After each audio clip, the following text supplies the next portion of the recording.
Huli ka may gagawain. Wala naman inabayad ka. Kayo sana yayakag ko ng pagsimba. Wala yun eh. Ako'y yakagan nyo sa ibang bahay. Huwag lang din sa pagsimba na yan. Bakit naman? Wala, ako'y nawala ng gana sumimba.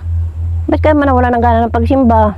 Wala, ako'y kung may sariling dahilan. Ako'y yakagan nyo na sa iba. Huwag lang din sa mga gaya. Nariyan kaya gayong amat siya kumayakag. Opo, yung pa. Yung ko. Sasama sa inyo yun. Tingnan din, baka natin yan sa labas. Sa pupuntaan ko't baka siya kung makakasama yon.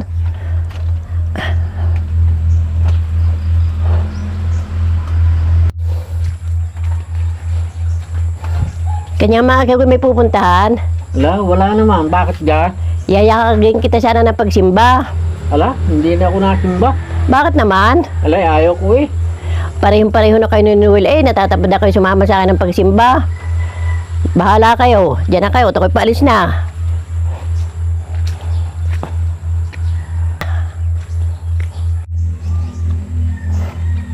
Ano kaya nangyari doon sa mag-amang yun? Dati-rati masipag sumama na pagsimba. Bakit ngayon itama rin na? Ano kaya nangyari sa mga yun? Nakakapagtaka eh.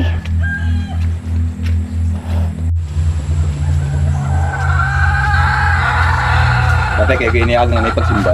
Oh, niyakag nga ako kanina. Hindi naman ako sumama. Oo, kung na kayo sasama. Baka hindi lamang eh. Nakakatabad lang sumimba. 2,000 years later.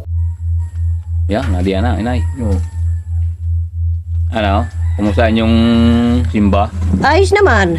Sinong pari doon? Yung pa rin dati. Oo, yung paparil pa ng dati. Bakit ka kayong dalawa? Tama rin na ngayon sumimba. Dati-rati kayo masipag sumimba eh. Bakit kayong mga tama rin na ngayon? Hindi, kaya naman niya dating tatay masipag sumimba. Basta kami mapawi ng bayan ni kami, nadaan ng simbahan. Ay bakit nga ga? Ala, kami nayimot sa pari doon. Bakit naman?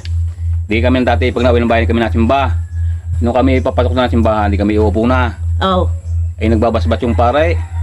Ano nga tatay sabi nung pare? Dahil sa inyo, ipinako si Kristo sa cross. totoo naman nga yun. Nandahil sa atin ipinako si Kristo sa krus. Paano na magiging totoo yun? Totoo yun. Ay nung kami pumasok, nakapako na yun. Tek na yan.